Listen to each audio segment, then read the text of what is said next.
The lessons I learned in my 20s, and let's talk about our city. Sesi malam akan dibuka dengan refleksi dari mereka yang sudah melewati umur 20-an, serta hal-hal yang baru mereka pahami setelahnya. Lalu kita akan bicara tentang kota tempat kita tumbuh.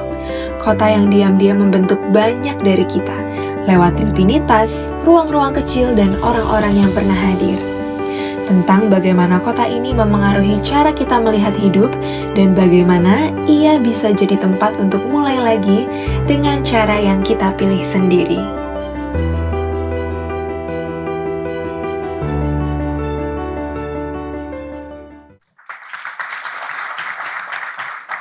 Selamat malam teman-teman semuanya. Terdengar suara saya sampai belakang? Oh, sudah ngantuk ya yang belakang ya? How's life teman-teman, apa kabar di malam ini? Oke, kelihatannya bingung ya menjawab kabarnya sendiri ya ini teman-teman ya. Saya mau set ekspektasi dulu, kalau sesi bareng saya akan mengajak teman-teman untuk berteman dengan keheningan, berteman dengan jeda, sehingga tentu saja intonasi atau pace, ritme saya dengan Mbak Danti jauh sekali ya. Saya akan begitu lambat ya. Karena saya sadar benar teman-teman sejak tadi siang ya, benar? Ya, sudah banyak hal yang dipelajari, sudah banyak kata yang kamu dengar, dan malam ini kelihatannya teman-teman sudah, aku capek sebenarnya, aku capek dengerin ya. Sehingga kita sepakat dulu, kita jalannya pelan-pelan aja ya. Oke, kita sama-sama belajar. Saya juga perlu belajar lagi untuk berteman dengan jeda, dengan pause. Ya. In our 20s. Ini saya mau pengakuan dulu ya. Tahun lalu saya itu dihubungin sama salah satu tim in our 20s. Ketika saya mendapatkan kabar, saya itu kaget teman-teman. Kagetnya gini, atau jangan-jangan ini teman-teman in our 20s ngira saya umurnya 20 tahun gitu. Ya kan, saya agak GR gitu ya, percaya diri banget ya. Ya jadi selain jeda agak ada sedikit jokes bapak-bapaknya, gak apa-apa ya nanti ya. Ini salah ini kok 20 tahun ya. Tapi ternyata memang ada segmen mengundang orang-orang yang sudah sepuh ya. Sudah sepuh, sudah tua lah ya, udah tua ya. Tutup poin aja udah tua. Dan saya termasuk yang tua itu teman-teman. Jadi gara-gara in our 20s ini saya jadi sadar bahwa saya sudah tua. Terima kasih teman-teman. Tapi tepuk tangan dulu buat in our 20s ya. Dan gara-gara itu lalu saya memeriksa usia saya. Dan ternyata benar 20 tahun. Jarak dengan usia 20 tahun saya. 2 kali lipat teman-teman. Usia saya itu 2 kali lipat dari 20 tahun. Ya, ini pengakuan ya. Jadi teman-teman sudah tahu saya ini usianya 40 plus saya ini. Sudah 40 tahun ya. Dan di malam ini di kota Jogja cocok sekali. Karena saya menghabiskan usia 20 tahun saya itu di Jogja. Ya. Saya lahir di Solo, ini semuanya enggak asli Jogja kan? Enggak ya? Oh macam-macam ya, dari Sabang sampai Merauke ya. Tapi iso basa Jawa? Yang dari luar Jogja, luar Solo, luar Jawa bisa dikit-dikit. Ya, nanti siapa tahu celutukan-celutukan saya basa Jawa ya. Nah saya lahir di Solo, saya masuk Jogja itu tahun 2002.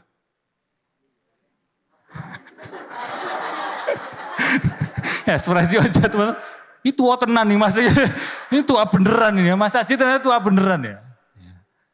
Dan saya pernah loh dapat email kan cukup banyak orang yang curhat ke saya ya, DM juga. Terus bilang gini, Mas Aji saya itu anak 2001. Saya bingung, saya menerjemahkannya masuk kuliah tahun 2001. Berarti kan kakak saya. Ternyata dia lahirnya 2001 teman-teman. Dia lahir 2001. Saya sudah mau lulus SMA itu. 2001. Ya. Dan di kesempatan ini, jadi kesempatan saya ya, di momen ini, di sesi ini jadi kesempatan saya untuk bercerita tentang konyolan-konyolan saya. Ya. Di usia 20 tahun. Pada waktu itu, saya kuliah di psikologi UGM. Ya. Oh, ada yang kelihatannya dapat insight menarik ya itu ya. Ya insight yang sungguh bermanfaat kelihatannya ya. Saya kelihatannya salah menyiapkan materi, terlalu berat nih kelihatannya ya. Terlalu berat ini. Saya kuliah di psikologi UGM, meskipun kuliah di psikologi UGM, usia 20 tahun saya itu dipenuhi dengan rasa cemas. Dan mungkin teman-teman relate ya. Karena baru usia 20 tahun itu ingin memastikan masa depan. Benar gak? Tapi nyebayinya ya. Nyebayinya masa depan itu tidak bisa dipastikan. Ya. Kitanya pengen ya, termasuk saya dulu, saya itu kepengen sekali memastikan masa depan. Ya. Tapi dianya gak bisa dipastiin. PHP terus. Ya. Dan akibatnya justru itu menguras tenaga saya. Kebocoran energi terbesar manusia itu bukan karena kegiatan fisiknya. Kebocoran energi manusia terbesar gara-gara pikirannya, termasuk rasa cemasnya. Dan karena waktu itu kebocoran energi terbesar saya gara-gara rasa cemas itu, saya menjalani hidup sehari-hari itu konyol-konyol, aneh-aneh. Saya pernah itu ya, saking capeknya, lalu malam hari itu saya, ini jangan ditiru ya teman-teman ya, itu usia 20 tahun saya baru mencari jati diri ya. Sampai sekarang masih mencari sih. Lalu saya itu dulu sering, istilahnya dulu dugem ke klub. Ya. Terus ya minum alkohol lah ya. Jangan ditiru loh ya teman-teman ya. Sempat suatu hari itu pagi hari, kan kuliah pagi ya. Masih agak ini mabuk saya ya. Pagi hari itu berangkat ke kampus pakai celana pendek saya. Celana pendek kolor teman-teman. Karena ya masih inilah tipsi gitu, masih agak tahu ya, istilahnya istilah lama banget ya dia. Jadi belum begitu sadar, belum begitu mindful ya. Belum begitu mindful ya. Nah, makanya sekarang itu saya menyuarakan mindful karena dulu itu saya nggak mindful banget. Ya, itu satu konyolan saya ke kampus pakai celana pendek, terus sempat bawa mobil sarapan soto di daerah Jalan Magelang. Udah, selesai makan soto, saya lihat mobil saya hilang teman-teman. Hilang. Ternyata saya keluar dari warung sotonya kan. Mobilnya tuh ngelontor teman-teman. Lupa saya handrem. Ngelontor terus pas saya nengok tukang parkirnya dari sini. Ngawe-ngawe, mas mobilmu ngelontor gitu. Aduh, konyol banget itu pengalaman konyol saya ya. Terus saya mau cerita apa ini? Ya, saya ada beberapa slide ya biar serius teman-teman. Ini serius ini ya. Next slide. Bener berarti. Saya klik berubah ya. Masih banyak waktu ya. 3 jam saya waktu saya 3 jam. Kalis nanti malam aja ya. Habis ini kan Mbak Kalis ya, nanti aja itu ya. Di umur 20 saya itu merasa sendirian. Dan mungkin itu perasaan yang juga dirasakan teman-teman. Apalagi kalau masa kecil saya itu tumbuh besar berada di keluarga yang tidak seperti pada umumnya. Istilahnya mungkin saya lahir di keluarga broken home. Sejak saya lahir, saya hanya dirawat oleh idola saya sampai sekarang, yaitu ibu saya. Bapak saya dipinjam orang waktu itu. Dan gak dikembaliin. Bapak saya selingkuh ya. Terus gara-gara itu saya merasa ditinggal oleh bapak saya. Perasaan ditinggal inilah yang membuat pada waktu saya kuliah, umur 20, itu kayak sendirian gitu. Sendirian. Tapi sering berjalan waktu, saya sadar bahwa Enggak kok. Setiap kita ini enggak sendirian. Apa yang kamu rasakan, itu juga dirasakan oleh orang lain. Ya. Seperti sekarang ini saja, kegelisahanmu di usia 20, sebanyak ini ternyata yang mengalami. Ya. Jadi kamu tidak sendirian. You are not alone. Tapi mas, aku tuh sendirian mas.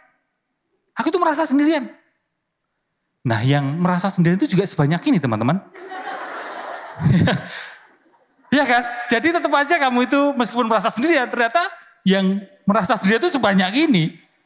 Sehingga alone together.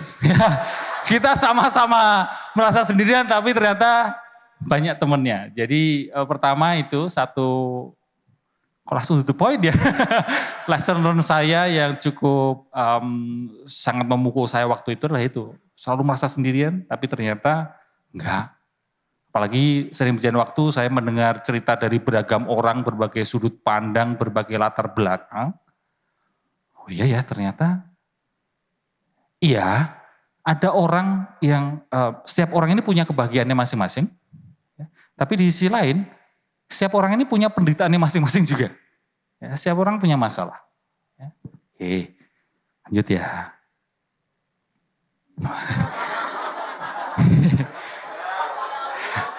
Betul ya? Ya. Mohon maaf ini ya, bapak-bapak ini umur 40 ini ya. Ya jadi, ya jokes bapak-bapaknya keluar ini, maaf ya. Waktu itu. Tempe bener kan, tempe ya. Jadi waktu itu saya merasa ada orang yang beneran tahu hidup ini gimana. Zaman itu belum terlalu seramai sekarang sosial media, tapi mungkin di tempat tongkrongan atau mungkin Friendster, Twitter, Facebook, Twitter, itu saya ngeliat ke orang-orang itu kelihatannya pada yakin bener, dia beneran tahu kelihatannya ya. Beneran tahu hidupnya gimana gitu. Apalagi sekarang ya kamu lihat sosial media Instagram misal. Yakin banget ya kan. Kok pada kelihatannya beneran tahu hidupnya itu gimana gitu. Waktu itu saya juga gitu. Saya merasa ada orang yang tahu hidupnya itu gimana. Saya merasa dulu itu ada orang yang bisa ngasih tahu saya itu mesti memilih yang mana. Saya merasa ada orang yang tahu dan ngasih tahu saya itu mesti bersikap gimana di umur 20 tahun waktu itu. Tapi ternyata, enggak teman-teman. Life is unknowable. Hidup ini enggak ada yang benar-benar tahu. That's the fact. Dan itu pahit teman. Tapi ketika kamu sadar akan hal ini, ada kebebasan, ada kelegaan. Life is unknowable. Hidup ini misteri. Gak ada yang benar-benar tahu hidup ini gimana. Karena misteri, karena gak ada yang benar-benar tahu hidup ini gimana. So life becomes beautiful. Hidup ini menjadi indah karena tidak tahu, karena kita tidak tahu. Kalau kamu tahu hidup ini gimana, pasti bosen kan? Kamu bakalan tahu ini nanti malam seperti apa hidupmu. Besok kamu tahu seperti apa. Minggu depan kamu tahu hidupmu seperti apa. Kamu bosen teman-teman. Seperti kamu lihat sosial media, itu begitu asik karena uncertainty-nya.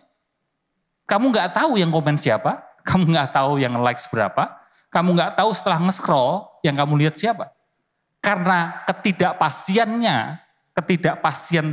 sosial media membuat itu menyenangkan. Demikian juga hidup. Hidup ini menjadi indah karena kita gak tahu. Sehingga hanya ada 2 orang di hidup ini menurut saya ya, dan saya belum tentu benar juga. Hanya ada 2 orang di hidup ini.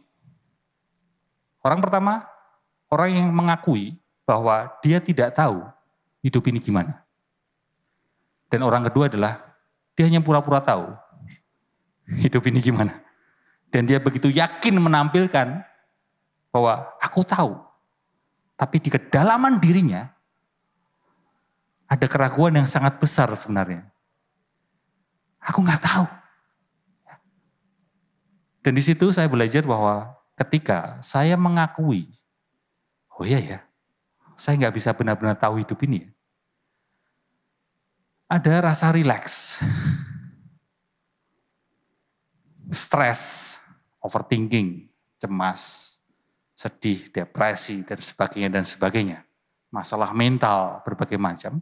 Salah satunya karena ketegangan batin kita ingin memastikan, ingin sangat tahu hidup ini gimana.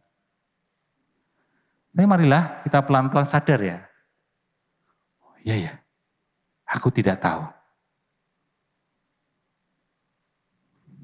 Aku tahu bahwa aku tidak tahu.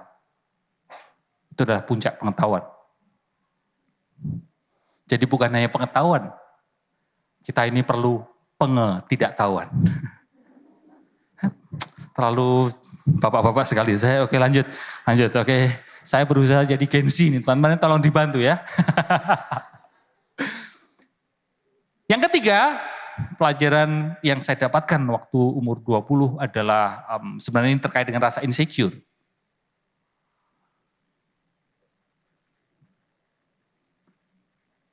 Di masa kuliah saya itu punya bestie. Zaman dulu nggak ada sih istilah bestie.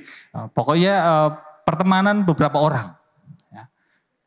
Circle, nah terima kasih saya dibantu teman-teman. Ya, nah gitu ya teman-teman ya, tolong saya dibantu ya.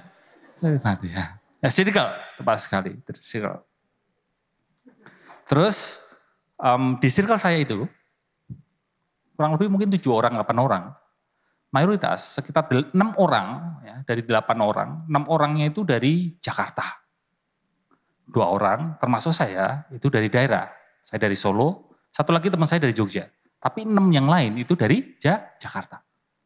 Pada waktu ngobrol, kamu tentu tahu, yang Jakarta akan bilang, lu gue.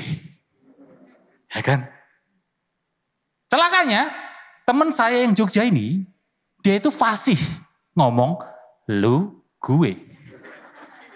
Dan celaka saya Aji Santoso Putro disuruh ngomong, lu gue, medok guys. Medok. Ya.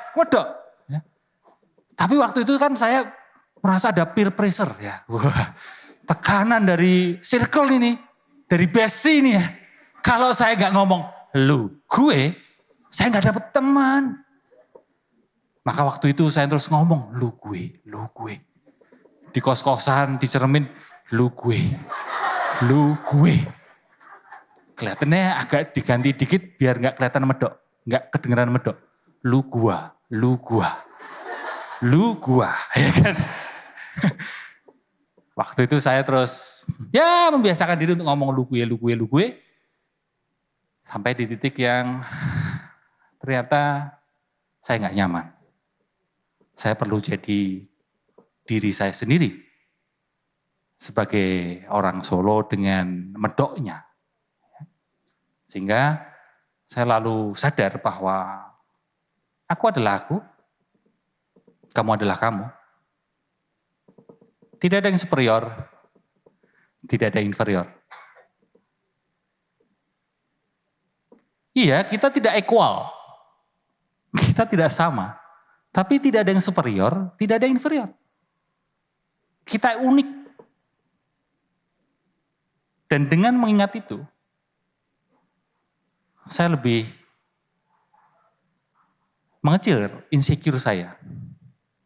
Jadi ketika saya sekarang ini ketemu dengan teman-teman di Jakarta, nongkrong gitu. Beda sama Kunto Aji ya, kalau Kunto Aji yo aku kowe ya kalau Kunto Aji. Tapi kalau teman-teman yang lain gitu ya saya akan nggak ngomong lu gue. Tapi belum lama ini saya nongkrong di suatu tempat makan, meja di sebelah saya, itu kelihatannya seusia teman-teman. Dan anak Jakarta semua. Dari cara dialognya, cara berbicaranya. Saya baru menemukan satu insight lagi sekarang ini. Selain lu gue, sekarang ini setiap selesai kalimat, jir. Saya perlu belajar ya. Saya perlu belajar lagi sekarang ya. Jadi Di detik sekarang sampai nanti akhir, setiap satu kalimat saya akan bilang jir, oke? Oh enggak ya? Oh no. Ada lagi yang juga satu kalimat, dua kalimat. EG, ada lagi, nggak tahu. Apa EG itu apa? EG, bener ya? Ya tolong dibantu teman-teman EG. Tolong saya diajarin EG. No. Gimana no itu? Ngomong satu kalimat, no gitu. Oke lanjut ya. Ini saya sudah mau disemprit ini, waktunya udah mau habis, tapi masih ada 2 slide ya. Aman ya teman-teman ya. Oke tarik nafas dulu.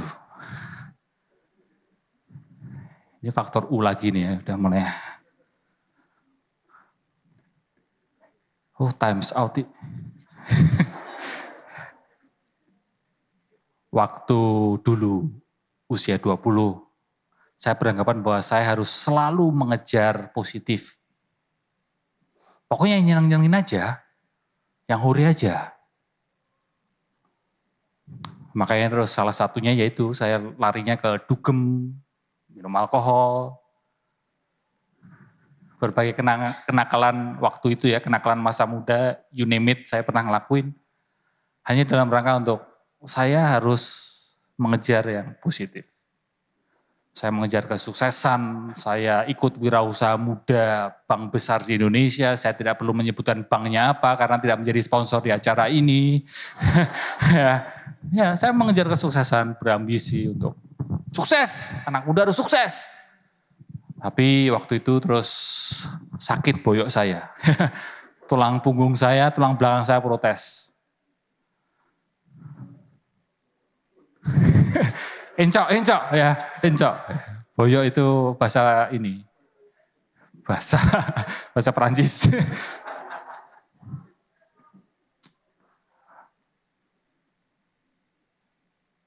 Dan saya belajar bahwa hidup ini selalu perihal dualitas. Kamu nggak bisa hanya mau positifnya tok. Nggak bisa. Karena gimana pun juga hidup ini akan selalu beriringan. Ada kalanya kamu positif hidupmu, ada kalanya negatif. Ada kalanya kamu jatuh cinta, ada kalanya kamu patah hati. Ada kalanya kamu bertemu, ada kalanya berpisah. Ada kalanya kamu sukses, tertawa, senang sekali. Tapi ada kalanya kamu gagal, sedih, terpuruk.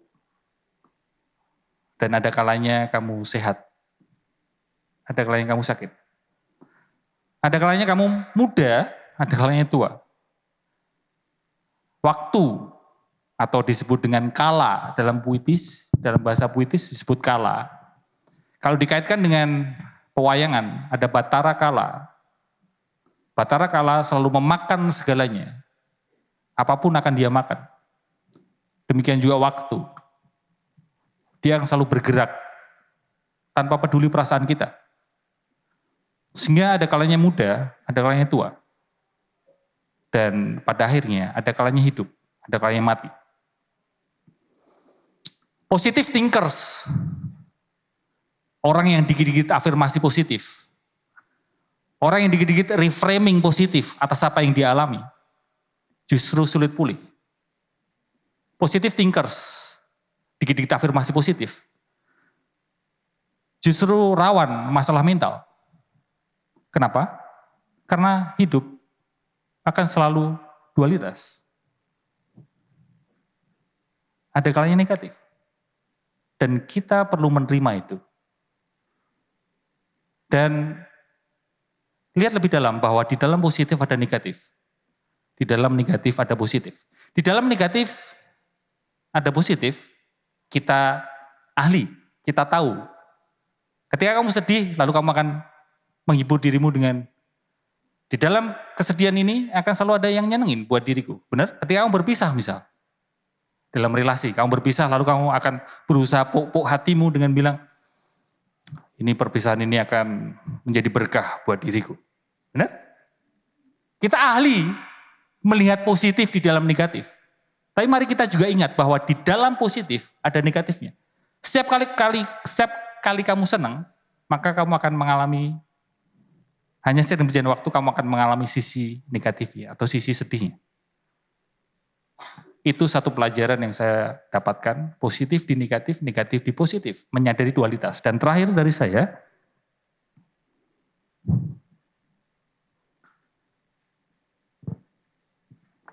waktu saya jomblo di usia 20 tahun, saya merasa kosong. Lalu saya beranggapan, kalau saya punya pacar, maka perasaan kosong ini akan hilang. Dan iya, saya punya pacar waktu itu. Setahun 2 tahun, perasaan kosong ini terisi. Tapi usia pacaran 3 tahun, 4 tahun, kembali merasa kosong. Lalu beranggapan, kalau menikah, pasti perasaan kosong ini terisi. Lalu saya menikah. Usia pernikahan setahun 2 tahun, perasaan kosong ini terisi. Tapi usia pernikahan 4 tahun, 5 tahun, usia pernikahan 6 tahun, dan sekarang usia pernikahan saya sudah lebih dari 10 tahun. Perasaan kosong itu muncul lagi. Dan mungkin itu yang dialami oleh orang tuamu atau mungkin teman-temanmu yang sudah lebih tua, usia pernikahannya juga udah bertahun-tahun, dia juga merasa kosong kembali. Kalau sudah punya rumah, pasti nanti perasaan kosongku terisi. Iya, terisi, lalu kembali kosong. Kalau nanti aku sudah punya followers lebih banyak, perasaan kosongku terisi. Iya, terisi, tapi lalu kembali kosong. Sehingga segala sesuatu, puncaknya adalah kosong. Berbagai penderitaan di hidup ini terjadi. Berbagai kekerasan di hidup ini terjadi karena manusia, karena kita tidak nyaman dengan rasa kosong itu. Keserakahan, haus kekuasaan, korupsi, dan sebagainya, dan sebagainya. Karena kita manusia selalu gagal berteman dengan rasa kosong. Untuk itu, untuk menutup sesi ini, obrolan ini, marilah kita berteman dengan kosong.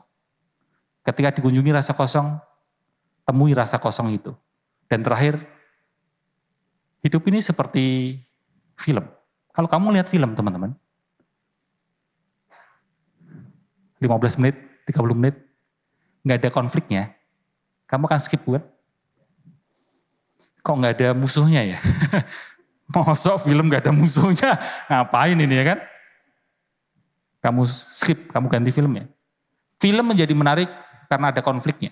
Film menjadi menarik karena ada musuhnya. Maka, kalau di hidupmu terjadi suatu masalah, kamu mengalami sebuah masalah, ingat, bikin film ini menjadi menarik. Ya, begitu saja. Selamat malam. Nama saya Aji Santosaputra. Terima kasih. Terima kasih. Hari ini kita sudah berjalan bersama, mendengar cerita-cerita tentang kebingungan dan keberanian di umur 20-an, membayangkan kemungkinan yang lahir dari kebersamaan, dan merefleksikan kota yang secara diam-diam membentuk siapa kita. Semoga apa yang kalian temukan di ruang ini, pemahaman, semangat, atau sekedar rasa tenang, bisa menemani langkah-langkah berikutnya. Sampai jumpa di kesempatan selanjutnya. Terima kasih sudah hadir, mendengarkan, dan membuka ruang bersama kami.